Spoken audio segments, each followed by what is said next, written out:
Yeah. Yeah, cool. So that's Just interesting. make sure it's down a bit so it doesn't cover your face. Oh, I like that. But Yeah. you know, sometimes it's worth covering your face. But not in this time.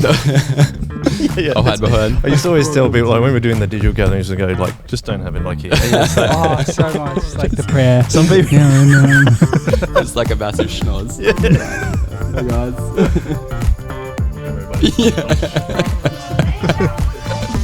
Hello.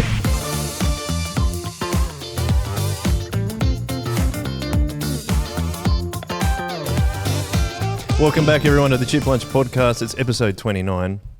And I'm very excited to say that I have two guests joining me. Two guests? Well, I mean, guess it's been so long, Brayden. It's Yeah, like I that's feel like you are a guest. Maybe. But it's nice to have you back on, Brayden. Welcome. Very fun to be back. Yes, welcome. And we should welcome our special guest, Special. Tim. Thank you. How are you? Good. And thank you for coming on. It's good to be here. I've had your teeth done. They look very good. At the moment. I may have brushed them just before I came. Oh, got to look good on the camera. Got to look good on the Is that camera, right? Yes. Yeah, right. Yeah. Now, like what I'd like to start with at the moment is the Chip Lunch art critique. Ooh, do I hold Now, this? yes, you can. Well, you can look at it. Don't touch it. It's expensive. Sorry.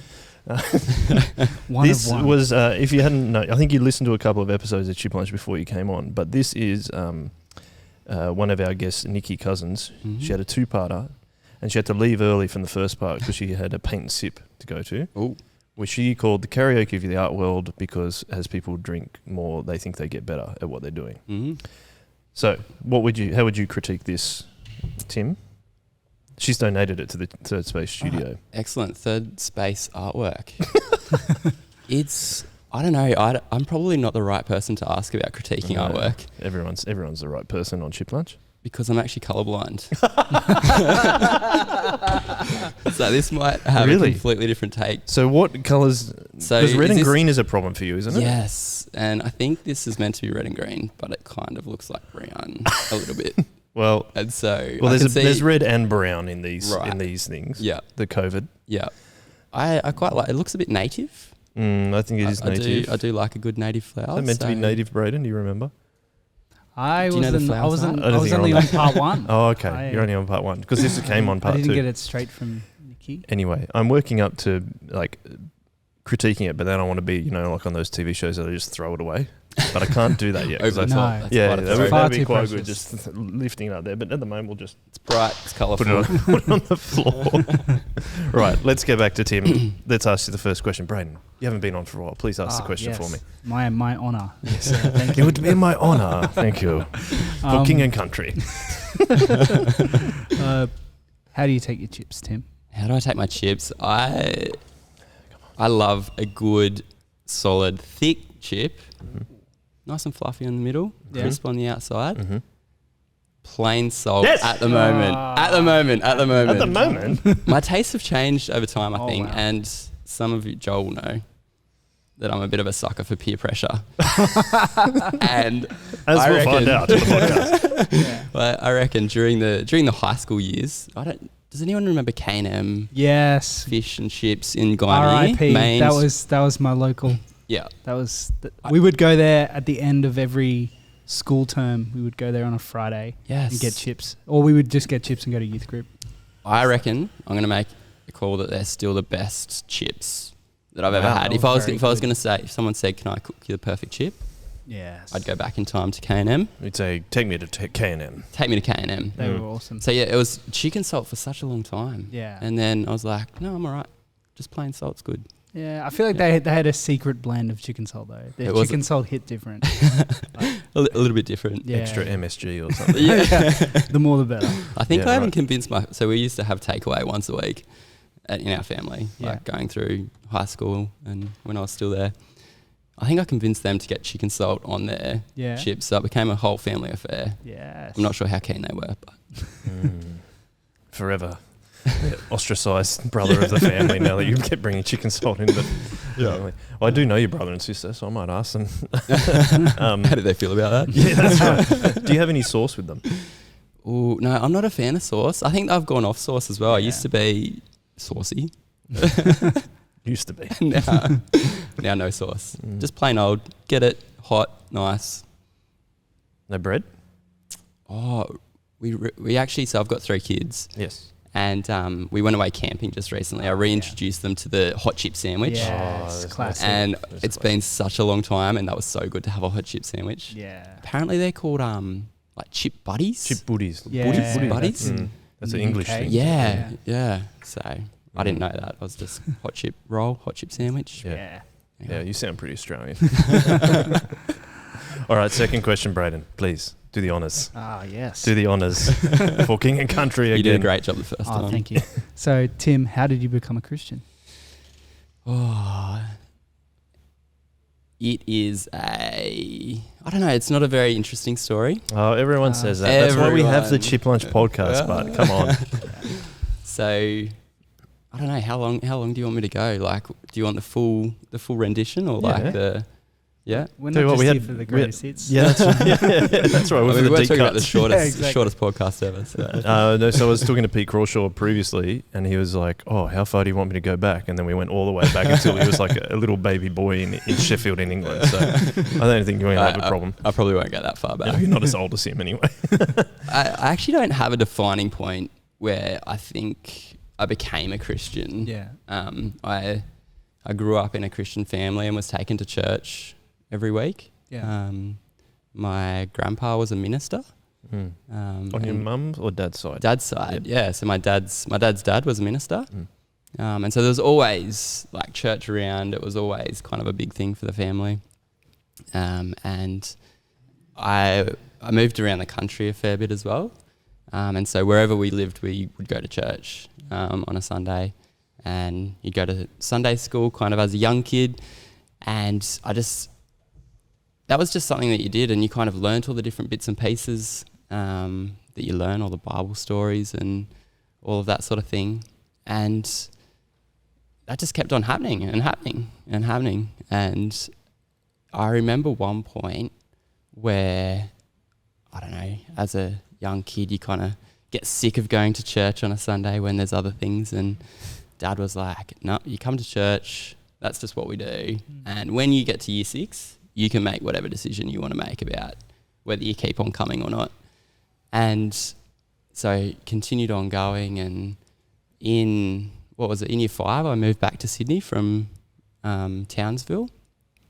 And so that little, I don't know, disagreement, kerfuffle happened when I was probably, like year 3 or 4 or something like that. Yeah. And then I came back to Sydney, and there was actually like a really, I don't know, like not strong group, but like there was a fair few friends from school that were coming along to Sunday school. And so that made it all of a bit more, I don't know, exciting to be there. You had other people around you. And it just never even really became an issue to not go. Like I didn't want to not go along after that. And so, I don't know, there's a whole different range of things you can talk about as to why why that might have happened, or why it happened that way. But I guess that's kind of a turning point. Like it's not as if I just kept going because I had to keep going. I didn't have to anymore. I chose to keep going. And so, yeah, there was no kind of like lightning flash moment where all of a sudden I'm like, yep, Christian. There was just a lot of solid little things along the way that I think kind of built to that point, and became more involved in the church. It became my understanding of like what being a Christian was, and what like the God that's in the Bible is, and what Jesus had done, and my response to that. That just kind of happened as a really gradual process over time. I think one way that someone's described it to me before is like you have cereal every day. And so you don't remember, like I had Wheat Bix on, I don't know, the 27th of January, 2011 or something like that. And that was it. But like all of those things build you up and get you through each day. And I feel like that was a really good analogy when someone kind of said that to me, as that you don't need that big lightning flash moment. It can just be this sort of gradual process. And every sermon that you hear, every talk that you have at youth group and that sort of thing growing up kind of just builds you up in your Christian faith and walk and that sort of thing along the way. I know that quite a few people that we've had on the podcast that have grown up in Christian families. It's not really the experience that Brayden and I have had, but they said that they've grown up knowing about the Bible, hearing about the Bible all the time, knowing all the stories, but they had to take on that faith at a certain time themselves. Was there a point that you actually realised that you had to do that? Yeah, I think, I guess it just, again, there was no specific point in time. I do remember a couple of times kind of going, like thinking about it and going, why, how do I know? How do I know that I'm a Christian? Like, how do I know that I've been saved? Like, kind of as you get older, you start, like, there's different bits and pieces that you hear on talks from the Bible and looking at the Bible that, like, there's a place in heaven for you if you're one of God's children. It was like, how do I know that? And it's kind of talking about opening up your heart to Jesus, to let him in and kind of responding to that. And I don't have a specific moment, but I do remember just like lying in bed some nights and just being like, am I one of the children of God? Am I a child of God? That, like, is there concerned? A spot? Yeah, massively, because it's something that you can't see. Like, it's something that you can't. And maybe as a gradual process, you just don't ever kind of there's no kind of like, boom, here it is. Yeah. I don't know. That was my experience of how it happened. So why we like, and playing into that, I reckon my question is, you said you moved around the country. Yeah. Why was that in the first place? And then where did you move to? Yeah. So I born and bred, I guess, in the Shire, born in Sutherland Hospital. And then just through my dad's work, actually. So he moved around the country as part of that. And so I grew up here. I was, 2 or 3 years old, I think it was, when I moved to Adelaide. And I started school over in Adelaide there. So did like that. It was really weird. They have all different schooling systems, but basically started school equivalent of kindergarten in Adelaide and did a couple of years there before moving to Townsville. Is that because it's called prep? Yeah, I think it's called prep, and it was weird. I only did like half a year in the first year. So like I started, my birthday's in June, and so I started after my 5th birthday, I think it was. And so you only do half a year and then you get sucked into the system. And then Townsville was even weirder. So I think I did like prep and then year 1 and then year 2 in year 1 in Adelaide. Then I was meant to go to year 2 in Townsville, but then never did that because the systems were all mixed up. And so you were always kind of, I don't know, it was really hard.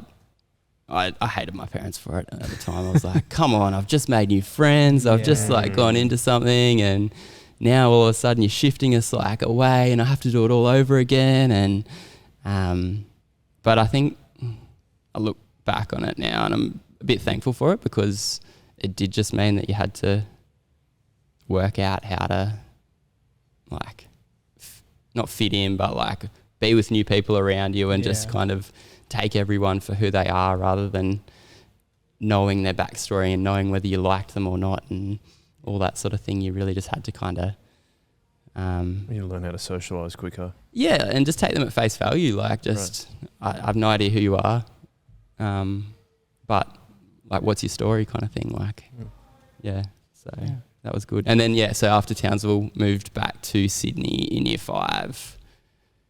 So late primary school. Back to the Shire. Back to KPS, Kirrawee Primary School.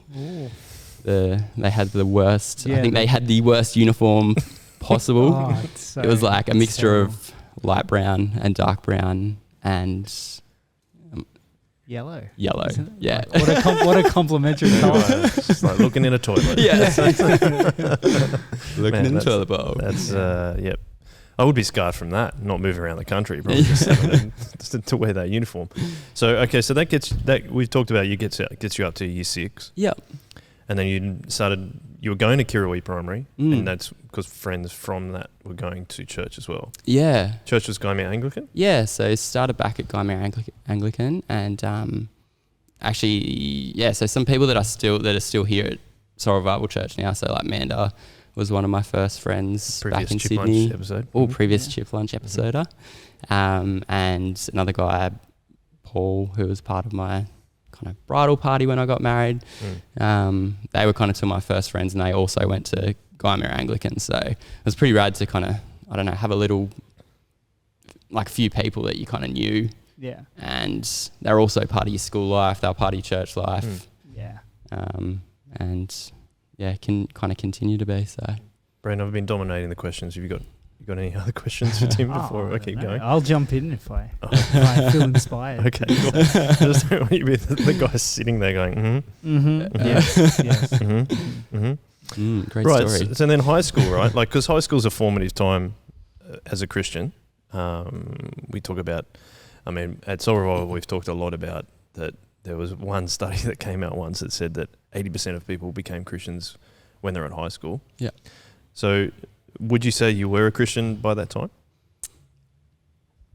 I'd say I didn't fully fathom what being a Christian was kind of going into high school. Yeah. But as I said, I kind of like, I obviously made the choice to keep going along to church and that sort of thing. And so I think it was kind of halfway there, but it was a very immature, young sort of understanding of what it was. And I don't think it really, and so going into high school, I just managed to fall into a year that had a really solid, really good bunch of people and a good cohort of people that ended up, cohort was a funny word. I actually heard you in the last one. You're like, cohort, great word. I don't know if it's a great word. Well, a funny word, weird word. It's like become super popular, and because like Karen, my wife, is it's a teacher. Yeah, that's all they talk about now. It's like in this cohort. Anyway, it just managed to fall in. Our year was just a good bunch of people, and a lot of them came along to SALT, which was the youth group at the church at the time, and so it was actually very easy to just keep on going along. And going, and because you're going every week, you kind of heard from the Bible every week, you heard a talk every week, double that up with a bit of Sunday school as well, and you were really kind of just, what's the word, it's like you're surrounded by it, you're ensconced. You're ensconced. Wow, that's academic. Wow. Who knows if I said it right? Dave will put it up. Yeah. Ensconced. Yeah. But you were surrounded by it. So it was very easy to go along. And I don't think it was actually until kind of years 9 or 10. Yeah. Where I think a few people were like, I don't actually need to go to this. And I'm finding out that I can do other things. And I don't necessarily agree with like everything that goes on in the church and stuff like that. And so a lot of your year were going though, right? It was huge amounts. Like, there was times where you're kind of in the minority if you weren't going. Wow. That's serious. Out of a year of 200. Well, that's what it felt like at the time anyway. Maybe I just had a really small group of friends. No, I think there was a big bunch of people that were going along, and so it was really good from that perspective. But yeah, it was probably more around that year 9 and 10, maybe even later, year 11 or something, where you kind of, again, you need to make that decision of like, which way am I going to go? Like, am I going to keep coming along here and hearing this and understanding what's gone on for me, or am I just going to go and follow other people and go and have fun on a Friday night when you can kind of do your own thing now? Like, well, yeah, you're getting more freedom. All of a sudden, you have more of a choice. Yeah, exactly. How did you find that? Like, was it close friends maybe as that went along? How did you find that as people kind of made those decisions around you? Yeah, so I think, I don't know, your friendship groups kind of like move along over time, but there was, within that there was a solid kind of sphere of people or a group of people that, I don't know, I enjoyed hanging out with and that sort of thing. And I think, luckily for me, like I had those really close friends that I had over time since I'd been back in Sydney, and they kind of continued to be Christians and continued to go to church. And so that was a real sort of like pull to make sure that like I was still going along, and they had a real influence on me, which is really nice. But yeah, there was other friends that I had like really similar interests to, that were all of a sudden going off, and I was like, oh man, I'm missing out on that thing, or like I'm not kind of hanging out as much with them anymore. And maybe not going away with them when they're going away because I'm doing, I don't know, going on Rev Camp or well, that was like another youth group. It was a youth camp. Yeah. Yep. And so you had to make those sorts of decisions. And I don't know, some of them were pretty like tough. Other times it felt easier than what it was. So it's a bit weird kind of thinking back on it and analysing it or whatever, but it's kind of nice as well because it's your story of where you get to now as well. Yeah, again, well, that's the point of this podcast. How many people dropped off? So you were saying, like, you reckon, so you had a year of 200. Yeah. How much do you reckon we're going? Like over 100 originally? Yeah, I reckon. How much did it drop off towards the end? Whoa. So really interesting, actually.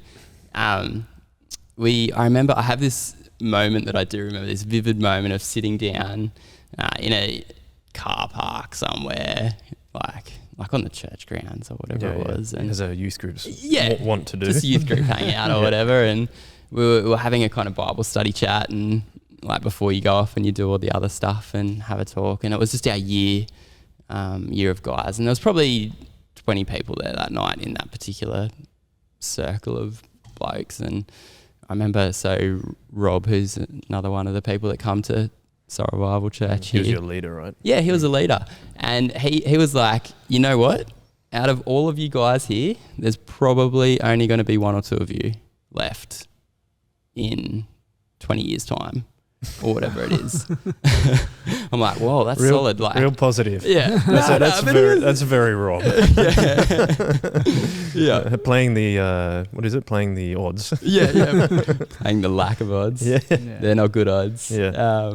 And I was like, nah, no way. Like, we're heaps good mates. Like, everyone's kind of fully into this. Like, we're fully, like, onto it and everyone loves it and all that sort of thing. Anyway, like, 20 years on, there's probably, like, there's more of them still, like, go to church and have faith and are a Christian. But, like, he's not far off. Like, it's pretty crazy. Yeah. Which is really sad, but it's just like, I don't know, it's sad, but it's also kind of hopeful in a way because these other people have heard it, and just because they're not here now doesn't mean that they won't be here with us in, I don't know, another 10 years' time, depending on how they want to respond to it all. So, yeah. Mm-hmm. And then when did you get, like, I shouldn't put a disclaimer in so that we've been friends for a very long time. So I know a lot about you. Well, maybe we'll find out some extra details after this. But what about being in a youth group like that and Rob saying things to you like that? What made you want to decide to go into leading youth after that? Because that's what you did. Yeah. I think this has been said on other ones as well, like the influence of having older people that take an interest in you and are willing to kind of give up their time to, one, hang out with you, two, show an interest in what you're doing and like kind of keep encouraging you along and just being your friend or whatever is huge. And I think I was super thankful for that. And I really wanted to be able to give that back to other people that were coming up and through and just turning up, and like some people, like that, just hearing everyone's different stories and how some people had a similar story to what I had. Other people had this kind of like, I just like picked up a Bible the other day and I read it and I was like, this is for me, like this is it. Yeah. But I think one of the things that, like going back and leading, again, it was this kind of gradual process. Like it wasn't as if I was like, when I first turned up in year 7 or 8, I'm like, it wasn't like, I'm going to be a leader. Like I'm going to, in 5 years time, I'm going to like lead other people, and people are going to cross through me. Yeah. Or not even, but I know what you're saying. It was just this gradual process again, and all of a sudden it just happened, and like there was an opportunity to do it, and I was still around and super keen for it. And so I think like that shaped kind of part of my like understanding or thinking of how someone's journey can go, and it fully is this marathon. Like it doesn't happen and I've actually, I don't know, this might be kind of a bit of bias, but I feel like people that kind of go in there full on gung ho and go for the sprint and are like, 1 minute they're not around and then the next minute they're there and then they're like, yeah, let's do this. Like, it's a bit of parable of the sower. Yeah, kind of like burn out, and they're some of them are not around anymore. Some still are and just have this amazing stamina in ministry and all of that sort of thing. But yeah, I feel like my journey's been much more of a marathon that's just kind of like steady as she goes kind of thing. Is that why you do triathlons now? I haven't done one for such a long time. You're an endurance sport guy. Nah, I do like a good triathlon. I would like to get back out there, but maybe. Now's the time. Now's the time. Carpe diem, seize the day. Yes, exactly. So how did you, like, in terms of if you're leading, so was it more the, you wanted people to know about Jesus, or you just wanted, because you're a Christian, you wanted people to feel loved the way that you did? Oh no, you definitely wanted like people to know about Jesus. Like that was the only reason that I was there at the end of the day.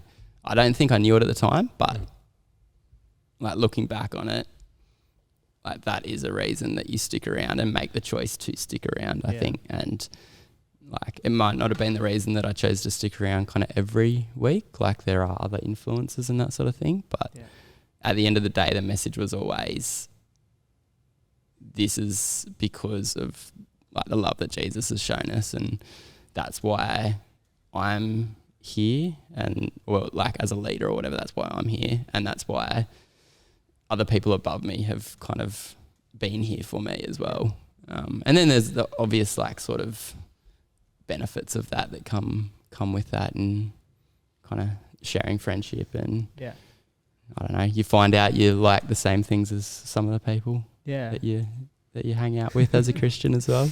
Some things that you don't. How do you think that shaped you then as like being a youth leader? How do you think that shaped you? Which part? The like in terms of leading it? Yeah. How did it shape you as a person? Yeah. I think one of the things that it massively taught me was that, I don't know, I hated like getting up and speaking and all that sort of thing. Like I was never good at like talking, or I don't know. I got paid out a bit at school when I was younger for being a little bit overweight. I had the nickname. Go on. No, I'm not going to say it. You say it. Yeah. So like those early high school years were pretty rough.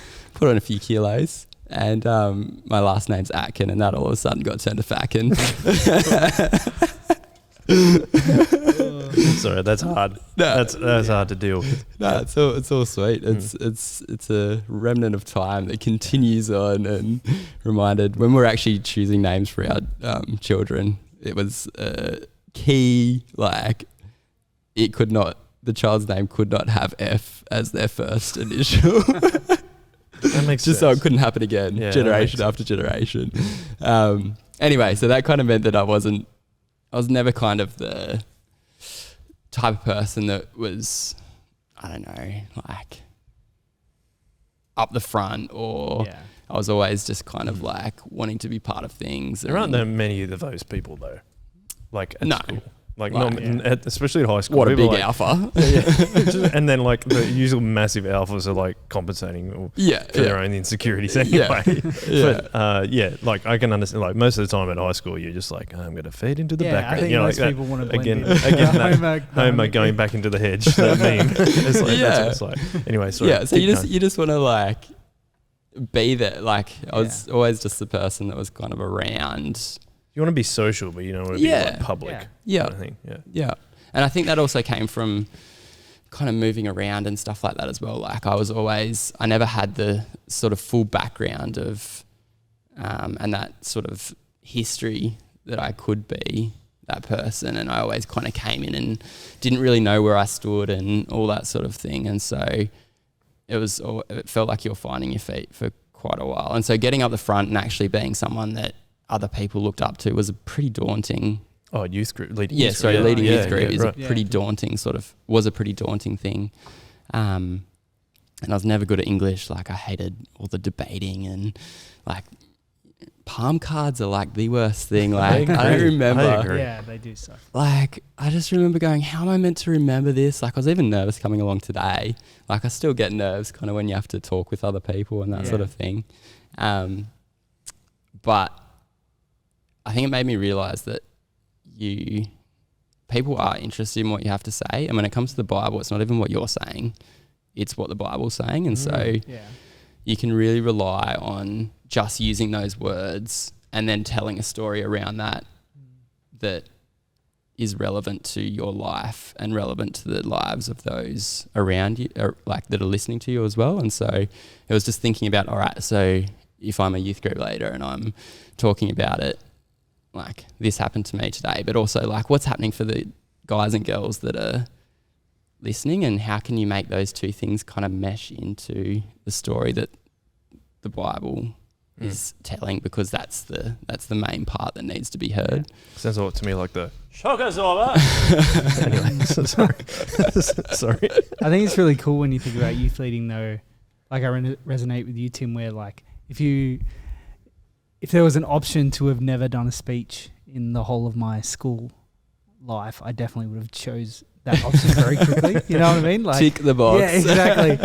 But it's funny how leadership through youth leadership, or just stepping through, as you said, in church, like you mentioned that you wouldn't necessarily have put your hand up at the start of youth to be like, I'm going to be a youth leader, but it's really cool to see how God builds you in those ways. And as you've mentioned, it's a journey, it's a marathon, and he builds you up in all these different ways, and you kind of it's only looking back afterwards, you're like, wow, like it's crazy how getting like the skill of being able to run a game at youth just like helps you out in so many different ways in your life. Yeah, it's really cool how he can build you through those experiences, and you're not really even realizing, especially if it is like a marathon where you're just kind of taking the next step one at a time. Yeah. And then you look back and you're like, wow, that's really cool that I grew in all these different ways in my life. And look at the K's I put on the clock there. Yeah, exactly. Yeah, totally. Yeah. But the funny thing is about that, you say that, but then, so Tim, you led all the way through, as we did at Soul Revival Youth at Gymea Anglican, we led all the way from year 7 to year 12. Yeah. But then you took over the year 9 10 group Rev. Yeah, so I never actually made it to year 12. I got kind of halfway through and then got to that Rev stage, and then all of a sudden this, I don't know, opportunity, need kind of came up for someone to like run or coordinate, I think is probably the best term. Well, tell the story why that happened though. Oh, I can't actually. Oh yeah, that's right. he is now a pastor at Soul Revival Church, but I do know him very well. My memory is gone. He's in the other room. I did not sleep very. Yeah. Get out here. He didn't sleep well. Yeah, just little ones keeping you up. Yeah, little ones keeping me up. Yeah, keep going. Yeah, so I was like, oh man, I'm not going to remember anything to say today. Welcome to Dad's Chat. Who are dads who are sleep deprived talk about their boring lives? Mate, I reckon I got woken up like 15 times last night. It was awful. Anyway, oh, what a dad chat. How do you relate, Brayden? Tapping out here. Yeah, just zoned out. Yeah. What are you guys saying? Yeah. Guys, you can turn the podcast off here if you know. Yeah, that's right. Or you could put it to your kids to get them to sleep. So yeah, there was a point where, am I allowed to say names or not really? Yeah. So Jai was part of the paid ministry team at the church that we were going to at Gymea. And then that was no longer happening anymore. And so he was the one that kind of I was led by, and like he just did an amazing job, and really, like I think one of the good things about having Jai around was that he, and I don't know if this like will sound very good, but he wasn't like someone that was like, yeah, we're just going to do this, and this, and it'll work. He was always like, oh, what do you guys reckon? Like, what do you think will work? What do you reckon you do here, kind of thing. So that consultative mode. Yep. And all of a sudden, like, not every idea, but like a bunch of ideas will come together that kind of me and other leaders or whatever, and that made up a bunch of the night, like not only from games and stuff like that you do, but kind of ideas for talks and ideas to talk about in the talks and that sort of thing. Yeah. And so, like, when it was so daunting, like, all right, Jai's not around anymore. He's going to be going to a different church. We need someone to jump in. So Rona, my wife, we kind of said, like, we'd be happy to give it a go. This was after like much convincing. We're like, no, not us, no way. Like, not a chance. Like, we'd be rubbish. Like, it's someone else needs to do it that's got heaps more experience. How long have you been married? I don't even know when it happened. Probably wasn't that long after you got married. Probably not heaps long. Couple of years at most. Yeah, I think so. Yep. So like, what was it, like 2012 here, like Soul Revival Church kicked off properly, I think. Yep. A few years before that. Anyway, yeah, so not long. So we were feeling pretty young. And I was just like, nobody is going to turn up. Like, so negative. Oh, no, but it was just this like because I'm in charge, no one's turning up. No, but like fully this concern that all of a sudden you've got this thriving youth group with this amazing leader, and then all of a sudden, like, it's over to these guys that have done some stuff, but like give it a whirl kind of thing. And I was really worried that it was just going to crash and burn, and that was going to be the end of year 9 and 10 youth at the church. As someone who was in the youth group during that changeover, it didn't crash and burn. No. I think we did break someone's leg though on the first night, so we did have to like tame it down after that. On our first night of Rev, when I was leading Rev too, we broke a girl's ankle. Yeah, ours was the Esky helicopter. Yeah. Yes. And that's a flashback. Yeah, that's a massive flashback. Actually, I remember, I didn't realise that you were, or it hadn't clicked with me, but we've still got a photo of the last night, and you are definitely front and centre in that photo. So I'm sure looking very emo. We were so emo. We had the suit jackets on, just suit jacket and then t-shirt underneath, and there was a lot of black and awful. Anyway, so yeah, it was pretty daunting, but again, like, it's not, I think the fact that people kept turning up, that other people wanted to also lead with us, was just huge. Like, it really showed me that you can, it was kind of one of those, like, you realize what faith is a little bit. Like, you step out into this unknown, and like you're saying it was really negative, but like all these things could happen. Yeah. But it's not what did happen.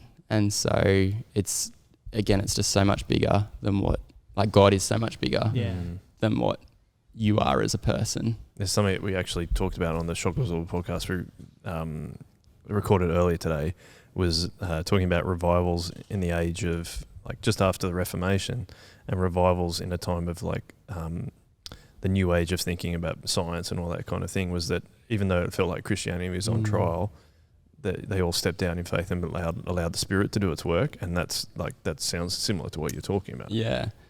And I think, like, going off topic a little bit, but that's like that understanding that God is bigger and that you can't fathom what he does has been massive for my, like, being a Christian for me. Like, one of the biggest things for me is, I think it's like, I don't know, push a favourite verse out there. I think it's Isaiah 40 or something like that. And it's just this, like, I'm going to look it up, otherwise I'll just get it completely wrong. That's all right. But it's like, God is so big that like no one can understand, or he's fathom something. Anyway, God, like, just this idea that no one on this earth can fathom what God is doing and how big he is and what he has in store. And that's a God that, like, I'm happy to be trusting. Like, if people could understand him, then what's the difference between God and the next guy that, like, science or something like that does it. And so I think that's been a really big thing for me, is that we have this God that is just so much bigger and so much more beyond what our brains can ever understand in this lifetime and in lifetimes to come. Is this it? Do you not know? Have you not heard? The Lord is the everlasting God, the creator of the ends of the earth. He will not grow tired or weary, and his understanding no one can fathom. Yeah, spot on. That's it. Yeah. Isaiah 40 verse 28. Yeah. Yeah. And so that's been a bit of a favourite for a long time because of those things that you've gone through? I don't know. I think it's just one of those things where they matched and all of a sudden it was like this, that makes heaps of sense. Yeah. And this has also happened in my life and this has also happened in my Christian walk. And so when two things kind of match together, you're like, boom, that's probably pretty important. I should probably, I don't know, keep that as a bit of a base in my life. So do you think you were moving around when you were younger also plays into that? Because it was kind of like, I need to adapt to the situation. I need to be social. Yeah. But because you are a social person, that's the other thing, is that you like so hanging out with people. I do, yeah. But you're saying you just want to talk to people or just be in the background talking to people, not in front of people. Yeah. But like moving around and having to do that a lot of the time, do you think it built up to that point, perhaps when you started leading Rev at Guymer Anglican, that you're like, I don't think it was almost like I don't have to do this on my own. Or I thought it's almost like you got tricked into thinking I need to do this on my own. Yeah. The youth group will fail. Yeah. Because I'm taking over. Yeah. But then you say, and then like that Isaiah 40 passage comes in and says, no, you don't understand. You can't even fathom what God's got in control here. Yeah, I think so. I think like that was the whole moving around thing was big for me. I think it shaped me in heaps of different ways. And like I said, hated it at the time, but it was really, I've looked back now and it's been really beneficial and cool. And I think having that sort of, I don't like being social. I love listening to other people. I was worried about today as well. Because I'm like, I can't keep talking. I'd actually heaps prefer to be asking questions or whatever and then just seeing what other people think. I love observing what people say. I don't know if it's a bit weird. I'm a bit of a people watcher. I love just kind of watching how people move in, not like individual people or anything, but like down at Cronulla. Yeah. Anyway. Also, like similar to that, like when you're flying in on a plane, like coming to land, I like looking down and just seeing all the things moving around, like the cars and the people, and like where they're going. Yeah, how it all works together, and like who's meeting who, and who's chatting to who, and like are they like working out like, oh, do they know each other really well, or do they not know each other really well, and that sort of thing. And so I really like that aspect, and I think that's been really helpful in leading or just being part of a church actually. And I love that you do have these people from heaps of different backgrounds that you wouldn't normally get to hang out with and hear about their stories. And and then the best... Which is probably what made you a good youth leader. Maybe. I don't know. I think so. Who knows? Well, I'm saying it. I control this. But I think you want to hear from other people that the different backgrounds and show them love and go, this is like, I care about you because I'm hearing that. So that's why I said that. Yeah. But what were we talking about? I can't remember. Sorry, I rudely interrupted you. No. How does it shape you, or how did it shape you, or something like that? So I think that's it. And I still really enjoy kind of being influenced by other people as well. Yeah. Like I said before, I'm a sucker for peer pressure and definitely have been in the past to the point of getting an earring at one point. Right, tell the story. Nothing says peer pressure like a man with an earring. Yeah, for a girl. Oh, okay, it comes together. That never worked out. Right, let's go. Story time with Tim. No. Yeah, come on. Was it like a diamond stud? No. Come on. This is like early 2000s, late 90s or something. This is pre-David Beckham era. Gotta look like you're in a boy band. Yeah. Oh man, you would remember this actually. Did we know each other then? I had the bleached tips as well. Boy band. You were in a boy band. So tell the earring story. You don't have to name names. Yeah, no, it's all right. It was, I don't know. You get interested in girls, obviously, and like I don't know what you're talking about. Who knows? And they were pretty cool. And I don't even know how it happened, but I think they were going to get their ear pierced one day, and they're like, "Oh, come along." And I'm like, "All right, sure. If you want to hang out with me." Bad. And next minute I knew I was sitting in the chair getting this hole punched through my ear. It was up here. It was one of these ones. Okay. So I don't know where the thing is, but yeah, it was pretty painful. I would not go back. I was going to ask you that. Yeah, because my daughter just got her ears pierced. Really? Yeah, and like it was for her 6th birthday. Yeah. And we were planning for that to be a little bit later. But anyway, she did what we asked her to do. And then we're like, okay, well, you've done it. And we already said it. Now we got to go through with this. Yeah, exactly. That's what it was like. Good parenting, guys. Yeah, I was going to ask you if it hurt, but... It did. It was a big call. Yeah. I kept it in there for a while. I was like, come on, I can win her over still. I can win her over. Wasn't it like a pointy one? Yeah, I didn't even know. Like, I think I had to choose what I wanted, and I was just like, I have no idea. It's like, I've never seen an earring before, like, in my entire life. Yeah. And I don't know how they go. Like, the only ones I'd seen were like ones that girls wear at school, which are like the little circle ones. Sleepers. Maybe a stud or something like that. And then I was having to choose it, and they're like these tiny things, and they screw on, and they had a ball at one end. Yeah. It was so weird. So how long did that last in your ear? I don't even know how long it lasted. It wouldn't have been like a year, I don't think. Like, it was only... Is the hole closed up? Yeah, it's closed up. It's like gone. That was ages ago. Yeah. You're pretty old now. Cool. So we've kind of gone all the way up to finished high school. Yeah. You became a leader at youth. Then you became a leader of like the entire actual year 9 and year 10 group, which is quite large at the time. Let's just call it coordinating. Coordinator. Yeah. Well, he's still leading. Coordinating. Yeah. So, but then in between that, there's the story of Rona, your wife, which I would like you to tell everyone on the podcast, because it's quite funny. You can probably tell the story better, I reckon, than what I can. You need Amanda, I think. Yeah, actually, we should have got her on, and she could have just we'll cut her in. Yeah. I think she made it all happen, actually, in the end. Again, I was not a confident person, and so we'd been going to school. So this is Rona and I had been going to the same school, Kirui High School. And she was the year below, though. She was the year below, so I'd never even really like come across paths with her much. And then all of a sudden, she started turning up at youth group, and because the years, like, you kind of had the year above and the year below, and they'd hang out. Well, she was in my year. She was in your year, yeah. And it wasn't until it would have been like year 11, I think it was, that we actually ended up crossing paths, and you'd see her kind of at school as well as at youth group, and I was like hanging out and saying hi every now and again, probably not saying hi every now and again, just being like, oh my gosh, there she is, just keep walking. And I think I went for a walk one day after school, and like Amanda and I lived on the same way, like we walked home the same way. Yeah. And she's like, oh, when are you gonna ask Rona out? And I was like, no, she doesn't even like me or whatever. Like, I don't even know. And I can't remember the full extent of it, but essentially I was like, I'm not going to do anything about it. And she's like, well, if you don't do anything about it, then I will. And she ended up writing a love letter from me, written by her to Rona.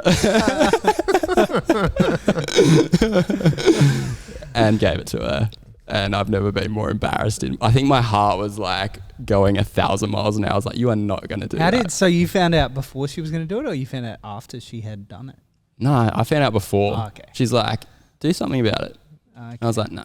And she's like, you two are fully like into each other, but if you're not going to do something about it, then I'm going to have to do something for you. Wow.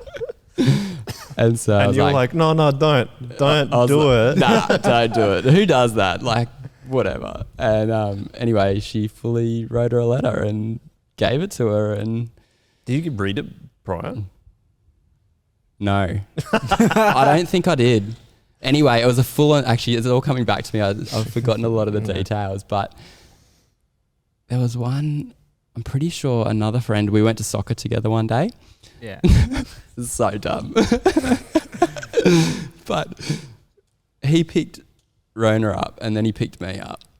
And so that we were sitting together, he's like, you picked me up and Rona was in the back, I think. And I'm like, what are you doing in the back? And then he's like, oh, my front seatbelt's broken. I think you're going to need to get in the back as well. All right. And, how convenient. Yeah. And so this is all the way to a soccer game one day, and then that's right. I was like, I had no idea what to do. Like, I was so embarrassed still. I'm like, so Rona and I are sitting in the back of the car together on the way to soccer. It's like literally 5 minutes away. So I'm like, oh my gosh, I'm going to have to like do something soon. And all I could come up with was, so I heard you got a letter. What's the next bit? Say the next bit. I don't remember the next bit. Say something like, what are you going to do about it?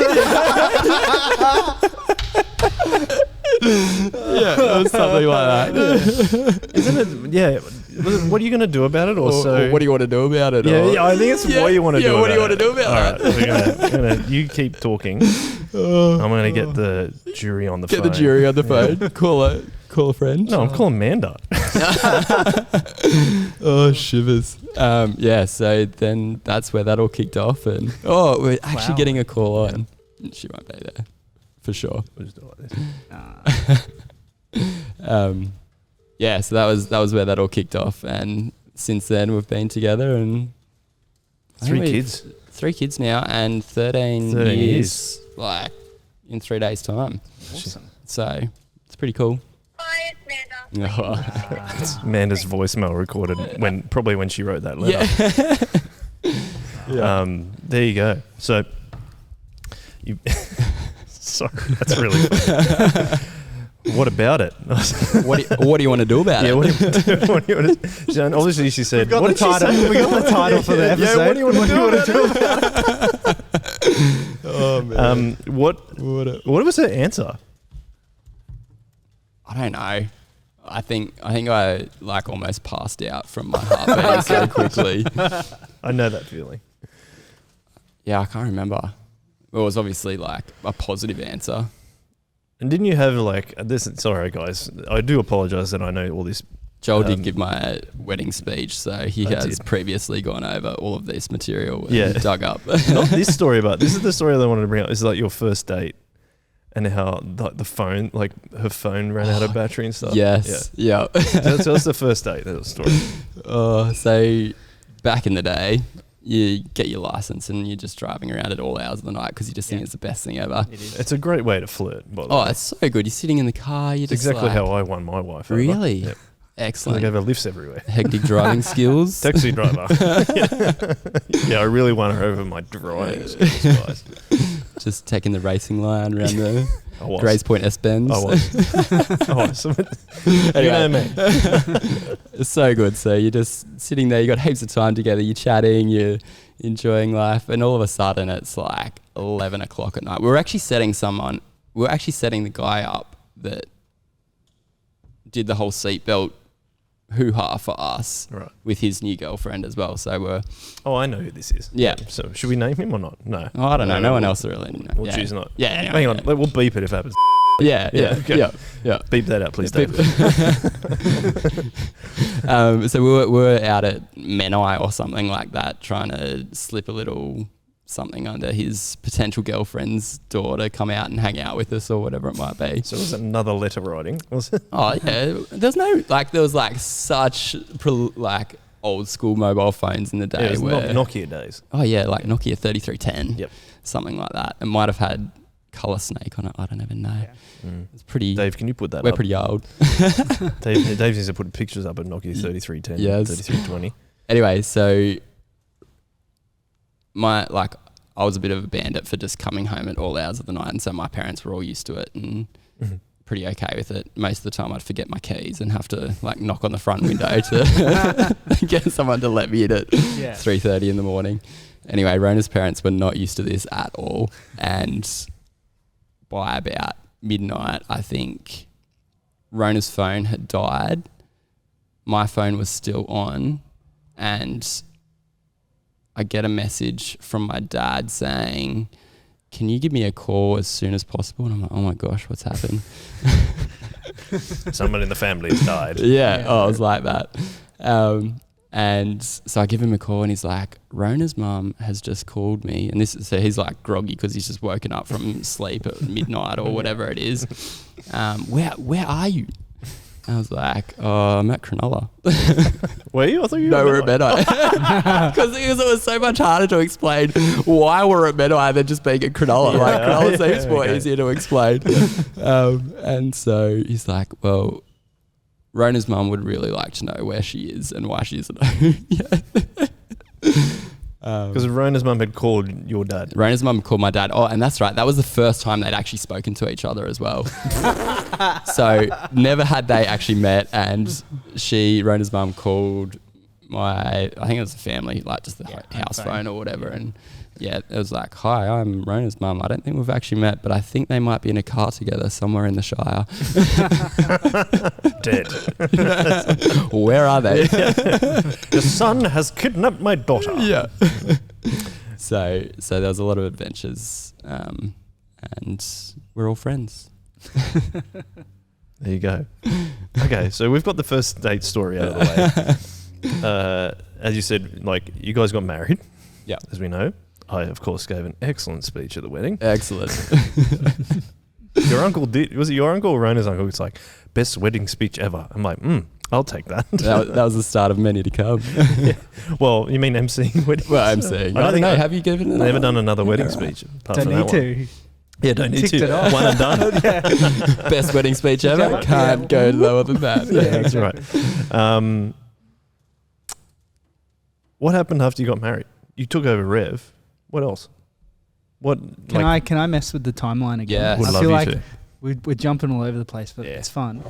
So if we jump back to the end of high school, because I think this jumps into another area of your life and an area that takes up lots of people's lives. Did you know kind of work-wise where you wanted to be going through high school? So I think a bunch of people get to the end of year 12 and they're like, sick, I've always wanted to do this, or I need this mark to do what I've always wanted to do. And a whole bunch of people also get to the end of year 12 and go, oh my gosh, what am I going to do now? Yeah. What do you feel like you were in either of those camps? No, I don't think so. I think it became clear over time. Like, I was never really the smartest person at school, and just kind of got my way through what I needed to be doing, and would heaps prefer to be like going to the snow or hanging out with friends or like other stuff. Yeah. And so I was never in like the highest classes or anything like that. But then like in year 10, I think it was, like something just clicked a little bit more, and I was like, oh, I can actually, I think I had one really good teacher who was like, you know that you can do this pretty well, like, and you just need to put a little bit more work into it. And I think at that point I realized that I could do it, could do pretty well at different things, but I did have to work hard for it. I was never one of those people that could just turn up the day of a test or an exam or something and then just, oh yeah, I got 98 and it's awesome. My wife's like that. Yeah. So annoying. Oh, so annoying. I'm there for like 3 days, like learning different things. Yeah. Anyway, so I had really no idea. I did ski instructing for work experience in year 10 and that was awesome. I was like, this would be the best job. Like it would be awesome. And I kind of just fell into like, so I did commerce, and that was where I was like, oh, this is pretty cool. Like it's, you get to work out, and then that led into economics. And I did economics in years 11 and 12. And that was a subject that I actually did, like I worked hard at it, but I just got it. Like I understood what was going on, and it was really interesting stuff for me. And so I was like working out why people made the decisions that they made, and like what incentivized people to, like, I don't know, do whatever they did, like spend money or choose this job or... This is harking back to the observing people. Maybe, yeah. And so I found that kind of really interesting, and all of a sudden I was doing well at it as well. And so I just kind of was like, all right, sweet. Like I continued down that path and got the marks that I needed to do a economics degree at University of Wollongong. I hear it there. Hey. duck lawn. Lots hot of shit rolls. UNW alumni Yes. have graced this podcast. It's because it's from everyone's in the Shire. It's pretty much an extension of the Shire. Yeah. That's how it was known anyway. Claimed It is. anyway. Yeah. Especially when you get those extra 3 points on your, Yeah. well, it used to be UAI and now ATAR to get into Wollongong. Get in there. Yeah. So I ended up down there doing commerce degree, and I still didn't really know what I wanted to do, but I just kept on. The two that I enjoyed out of commerce was like accounting side and economics, and then I did a year of accounting. I was like, man, this is so boring. Like, this is just so monotonous, and like, who even cares about this? And so then it was economics, and I just thought it was the coolest thing ever, because you were looking at kind of, not only was it individual stuff that was going on, but all of a sudden you're looking at kind of exchange rates and that kind of tied into the whole travel thing, and like, always wanted to travel and think about kind of the international sort of picture as well. And so I got to do that. Hello. Hi. Yeah, you're on the Chip Lunch podcast. Cool. With Jimmy. Yeah, Tim's on the podcast. I can hear Florence in the background. But I have a really quick question. Do you remember how you wrote a letter to Rona? Yeah. Can you remember what was we can't remember the exact wording of like when Tim eventually asked her out. He said like, so you got a letter? What did he say after that? Oh. Was it, what do you want to do about it? Yeah, I think so. Yes. Okay. Was it so how about it? So how about, what do you want to do? No. I reckon, what do you want to do? What do you want to do about it? Okay. All right, cool. Well, at least we've clarified it. Thank you. Thank you, Tim. Thank you, Tim Scribe. Happy to matchmake anyone. It works well. Yep. Anyone in Soul Revolver Church matchmaking, Amanda's in charge of it. If you need a letter, That's right. she's the one. All right, very good. Well, thank you, Amanda. Pleasure. Bye-bye. Bye. Where were we up to? Economics. Oh yeah, I was doing economics at uni. And I enjoyed that and was doing well at it. And just had a good, like, I didn't spend too much time down there. I was kind of down there and then back home, and that was it. And like doing youth leading and that sort of thing kind of was what I came back home for or whatever. Like I didn't really join in any of the Christian groups heaps because I already had church and was involved in doing that down back up here. Yeah. Which was cool. I was fine with that, and uni was uni, and yeah. Because you went to Westpac after uni. Yeah, I did. So I think again, and I don't know, I feel like this kind of ties into that story a little bit before as well. Like for uni and that, I did have to work hard for it, and so it never just kind of came to me. And so then thinking about kind of like doing leading and doing talks and that sort of stuff, I was always like, oh, if I don't work hard enough, then people are not going to get anything out of this. And so there was a really big difference between kind of education and like doing youth stuff, because like I finally came to the realization that it wasn't about, like, you still had to like put in effort and make it worthwhile and think about those things that we were talking about before, like what's the message from the Bible, how's that relevant to me, how's that relevant to the people that are listening, but like God's the one that's going to do all the work there. Whereas on an education side, it felt like it was more me. Obviously God has a plan and he works through everyone, and who knows, I'm assuming that like doing economics and then into where I'm working at the moment is all part of that. And but yeah, so that was a fun part. Started off at Westpac, just doing a grad program thingy there. But there was some that was an interesting time actually, because I hated it. Why?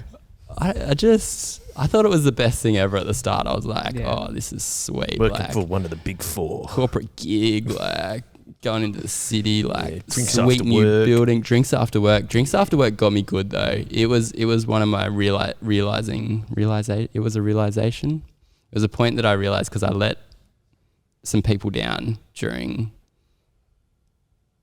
that time, where I said that I would be back to lead at Rev, and then one of the times I just lost track of time on a Friday night for Friday drinks, and like at first I was just like, no, whatever, like there's other people there kind of thing.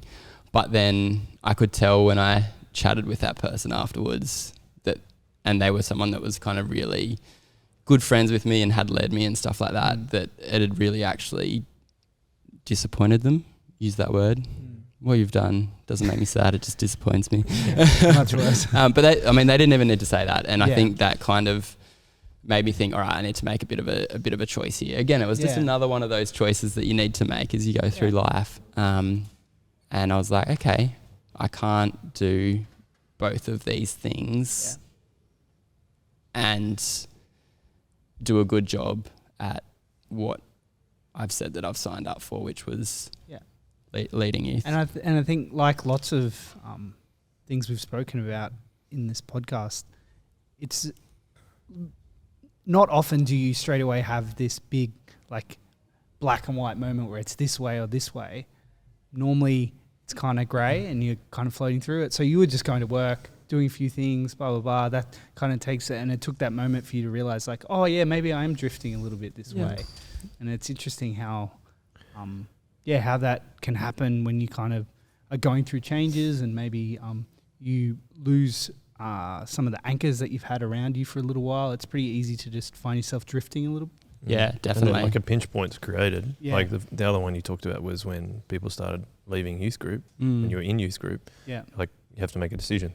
Yeah. And similar to when you were talking about the staying back too late and missing leading Rev, you've got to make a decision. Yeah. Right? Yeah. And I think that's like one of the ways that you need to live it as a Christian. Like what are you going to do?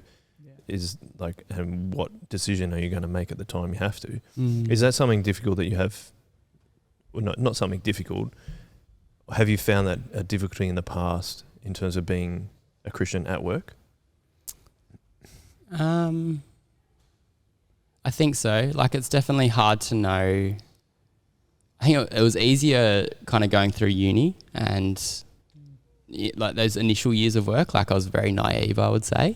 And I was happy just to go like, I'm all in, like I'm a Christian, I lead, I'm fully involved in church. And so that was always I was happy just to put it all out there kind of in uni and then in those first lot of work years. And I think that was it was fairly well taken on. Or maybe I just wasn't aware of people that didn't really like, they're like, oh, okay, I'm not going to talk to you again, or like, whatever it might be. And there was even a point, so I was not enjoying work at all, and I was kind of fairly heavily involved. And I actually remember chatting with my dad at some point, and I was like, I don't know if I actually like work. Like, I think, like, do you reckon I should be doing, like, I'm really enjoying this church leading stuff. Like, how did you make the decision kind of not, like, because his dad was a minister. Yeah. And he was always really involved in church stuff as well. And he actually came out with this story, which I didn't know up until that point. So, sorry, I said, how do you know, like, that you're meant to be doing work either, like, just out in the world or, like, doing it for the church and, like, going into ministry and stuff like that? Yeah. And he's like, I had a very similar sort of question around when I was 24 to 26 or something, which was exactly the same point in time that I'd kind of raised this. And he just said, I think you just need to, like, what did he say? He said, you don't know exactly what you're meant to be doing, but, like, God's got a plan for you, and, like, just pray about it, and it'll become, and allow the Spirit to do its work. Like a little bit, but like you just, things will kind of happen in a way that will help you make that decision. Yeah. Anyway, so I seriously considered, like, I even remember talking to people at work about it. I'm like, I think I'm pretty done here. Like, I'm pretty keen on exploring, like, what it might be to go into ministry at some point. That obviously didn't happen, and I ended up changing jobs just after that, and have kind of continued on with that now.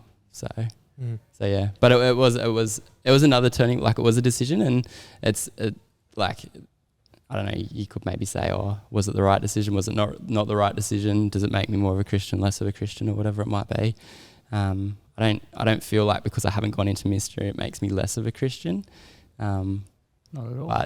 But yeah, it's again one of those points where like you really have to trust in God, and I think that's what gives me a bit of comfort as well. Like I was talking about God having this huge understanding. Another part that's given me comfort in kind of being a Christian over time is that like God does have a plan for you as well, and that you're not going to know what that is at the time, and you're not going to necessarily be happy with it, but you have this hope that he does have a plan for you overall. Yeah. Yeah, that's cool.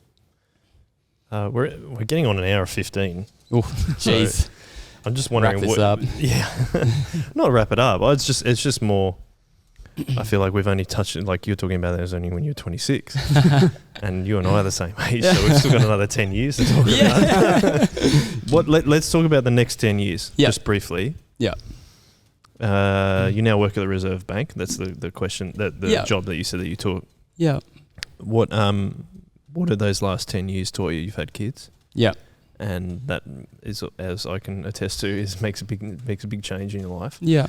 There's that time, and then also just in terms of you decided to be part of Cronulla, the Cronulla church plant that we did at Soul Revival. So tell us about those two things and how that's impacted you and shaped you as a Christian. Yeah. So kids and church planning? Whatever you like. I'm just picking two things I know about your life. Yeah. Kids was a massive one actually.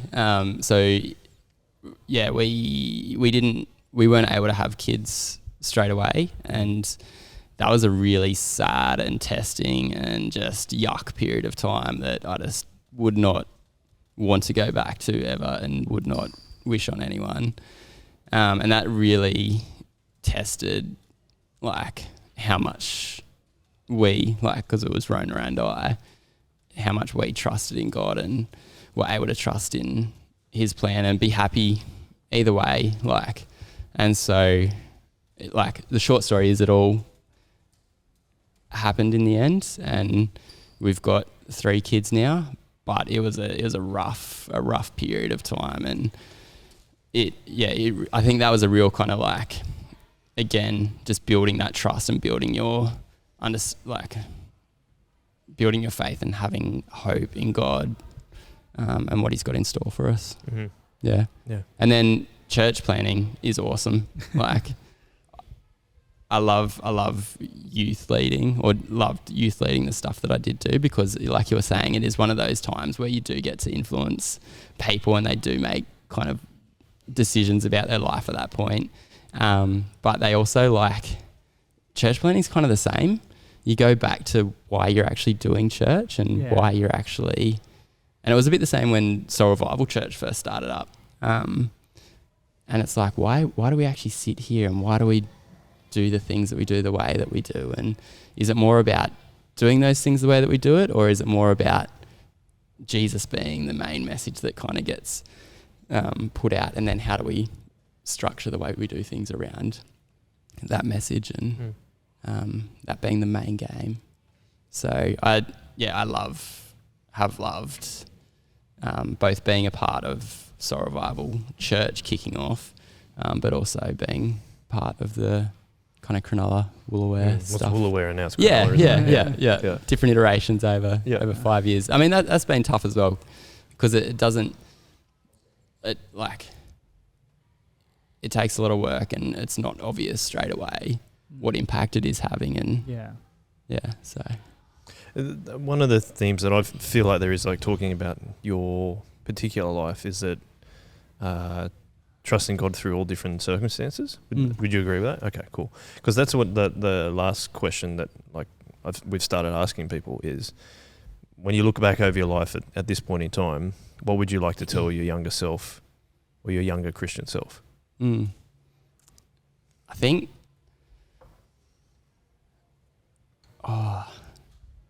so hard to whittle it down to one thing, but one of the things that I think I've been super lucky to have is the grace of other people,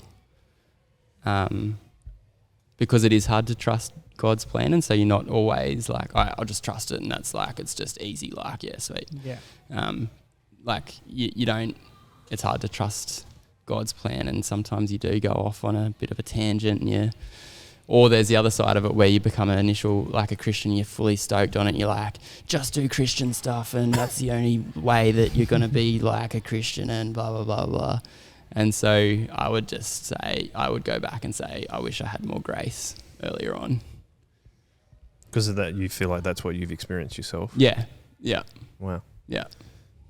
Why do you say that though? Like, why would you think it would be better to show more grace when you were younger?